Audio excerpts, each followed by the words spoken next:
guys, and welcome back to my channel. Today I have a little bit of a haul for you, so let's jump into it.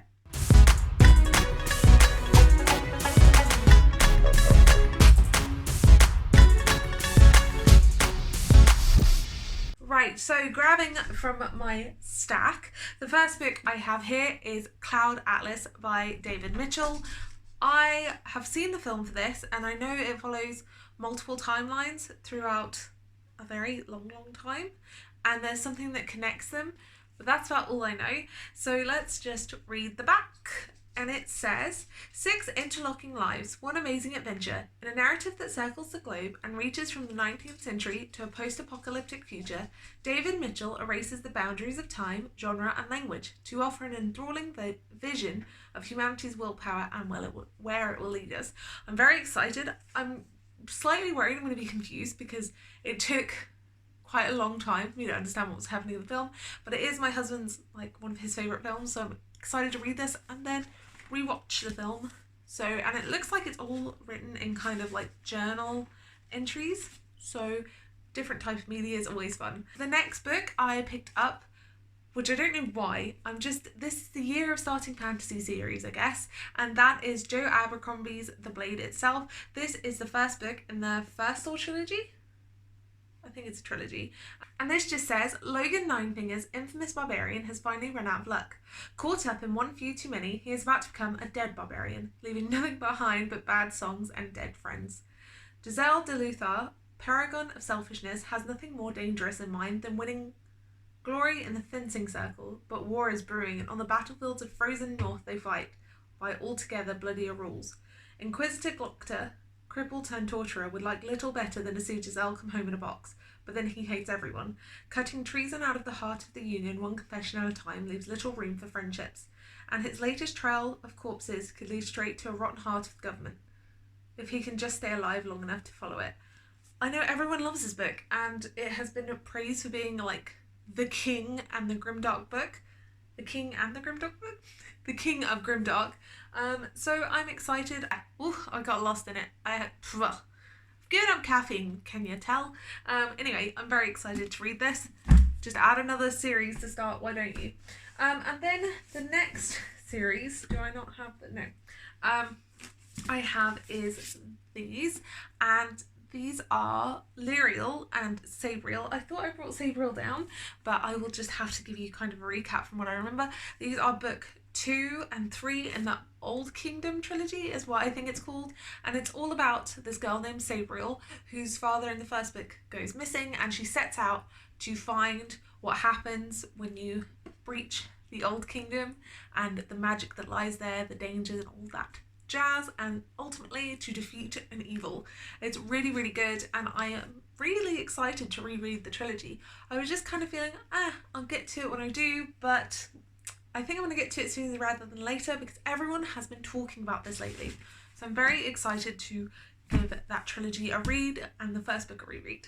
The next book I have is another Haruki Murakami book. If you have seen my February wrap-up, you will know that I read Tenkyu 84, and man was it a trip. It was weird, it was good, I think I liked it. So I decided to pick up another book.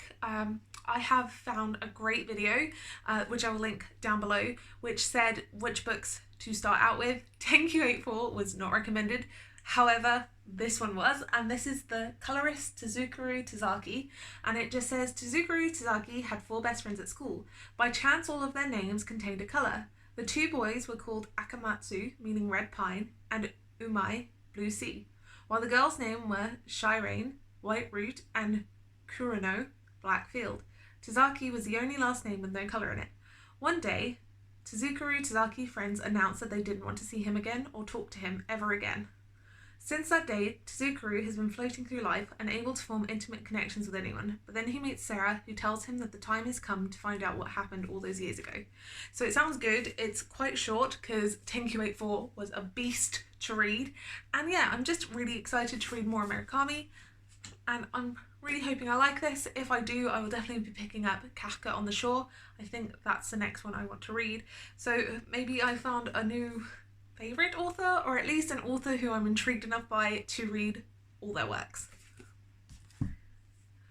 This is a book I've been dying to get and I haven't picked it up for whatever reason, and so I just decided to. It was time, it was calling my name, and that is The City of Brass by S.A. Chakraborty.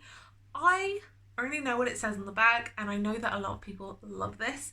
And it says, in the market of 18th century Cairo, thieves, tricksters, con artists, and outcasts eke out a living, swindling rich nobles and foreign invaders alike. But alongside this new world, the old stories linger, tales of jinn and spirits, of cities hidden among the swirling sands of the desert, full of enchantment, desire, and riches, where magic pours down every street, hanging in the air like dust. Many wish their lives could be filled with wonder, but not Nahari. She knows the trade she uses to get by are just tricks and sleight of hand. There is nothing magical about her. She only wishes to one day leave Cairo. But as the saying goes, be careful what you wish for. This sounds really, really good. It sounds like a really great Middle Eastern inspired fantasy. And after reading Rebel of the Sands, I definitely want to read more. And this sounds like what I wanted Rebel of the Sands to be. I definitely needed Rebel of the Sands to be about 200 pages longer. But yeah, I'm excited to pick this up.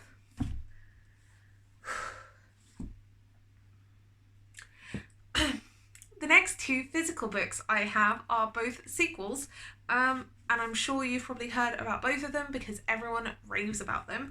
The first one is A Heart So Fierce and Broken, which is the sequel to A Curse So Dark and Lonely, and in that first book we follow Harper, who sees a man abducting a lady, and she's not going to deal with that, so she goes and stops him and ends up getting pushed into this magical realm, and she meets Ren, who is the beast in this Beauty of the Beast retelling, and they are meant to save the world. Do they? Don't they? You have to read the first book. I am so looking forward to reading this. I read some more of Brigid Kimmerera's work last year and I fell in love with her writing. She's just great and I am so excited to read this. I'm just so looking forward to that. And again, with this last one, this is The Obelisk Gate by N.K. Jemisin. I just read the 5th season in February as well, and I adored it. Her writing style is beautiful, the plot is amazing, and I just think she is great. She actually may be one of my new favourite authors. I'm definitely planning on picking the third one, and her Inheritance trilogy, I think that's what it's called, or Thousand Kingdom trilogy. Her other trilogy, I'm excited to read that. I love her writing, I love her world building, her magic, it's just so good and addicting. So I picked this up, but if you don't know, the first book is set in this land where there are people who can control the ground and the like fault lines and things like that, but these people are banished and looked down upon, and we follow 3 different perspectives and the world is ending. So that's all I can really say. I'll show you the back. It's right here. One moment. So this is the first book, and it just says, this is the way for the world ends for the last time. It starts with a great red rift across the heart of the world's sole continent, spewing ash that blots out the sun. It starts with death, with a murdered son and a missing daughter. It starts with betrayal and long dormant wounds rising up to fester. This is the stillness, a land long familiar with catastrophe, where the power of the earth is wielded as a weapon and there is no mercy. This is so good. I need this, and I need everyone else to read this. I really want my husband to read this so I can talk to him about it, so I may get him to read this. I also want him to read The Poppy War. I'm just forcing him to read all the fantasy. That is my job in life. Right, so the next few books I have are all digital. So let's just jump into them. I have my Kindle here to kind of see what I own, and I will pop the pictures up here. I was a little bit purchasey this month, but that's because I am planning on taking this to South Africa on our holiday. So yeah, so the first book was The Deep by Rivers Solomon. I've heard such good things about this book, and it's about mermaids who are the descendants of women who were taken during the slave trade and they were pregnant and thrown overboard. So that is where they come from, and I think we follow one of the mermaids who keeps the histories, whereas no one else does. So there's only one who does the remembering of the histories and their past, and I think we follow her, and it sounds really good. Everyone I've heard talk about it, has only amazing things to say. The next thing I have is The Wrath and the Dawn by Renee Ahdieh. I know that this is a retelling and I can't remember. It's not... Oh... I can see it in my head. I can visualize the words, but I can't say them. So I know we follow a girl, I can't remember her name for the life of me, and she lives in this world where there is a boy prince, a boy king, who takes a new bride or woman every night, and in the morning she is murdered, and so her best friend gets taken, and she decides that she's going to get taken and kind of fight this injustice. And I've been dying to read this. I don't know why it takes me so long to pick up books that I'm dying and like actually excited for. I think it's because I'm scared I'm not gonna like them, but I hope I'm gonna love this one. Right, and the next book I have is I'm Not Dying With You Tonight by Kimberly Jones and Gilly Segal. This is about two girls who are the polar opposite. One just keeps her head down and gets through school, and the other is like popular, has a perfect life, perfect boyfriend, and they both attend this football game on a Friday night and all hell breaks loose, and in order to survive the night they have to come together and work through their differences. It sounds like it's going to be amazing, like a hard-hitting YA contemporary book, which is what I live for. I first saw this last year on NetGalley and I have just been thinking about it ever since, so I'm gonna get around to it soon. The next book I picked up was The Faceless Woman by Emma Hamm. I discovered Emma Hamm last year and I fell in love with her writing. I love Cercle de la Lune by her. I think it's so good. But this follows a witch who is going to be burned for witchcraft until she curses a fae and links their lives together. And he has to save her, and then because they're linked and she can't unlink them, she travels back to the world of fae, and I'm assuming a romance ensues. It sounds great. Sounds great. I am excited, and I know I enjoy her writing. Speaking is difficult. I've given up coffee and it was a mistake. And then the last book I have on here is The Test by Sylvia Nouvel. All I know about this is it's like an episode of Black Mirror where a man goes to take his British citizenship test and things get weird. That's all I know. That's all I want to know because it is a very, very short book, but it comes with high praise and highly recommended. Right.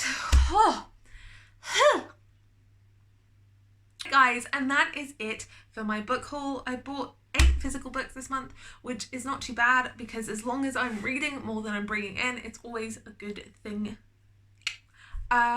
What else am I going to say? Make sure you are subscribed because there are some excellent travel videos coming up soon because we are going on holiday in a short amount of time if this coronavirus thing doesn't affect it. Anyway, make sure you're subscribed and hit that ding bell. Hit the bell if you want to be notified anytime I post a new video. Right guys, I am done talking today and I will see you soon with another video. Bye!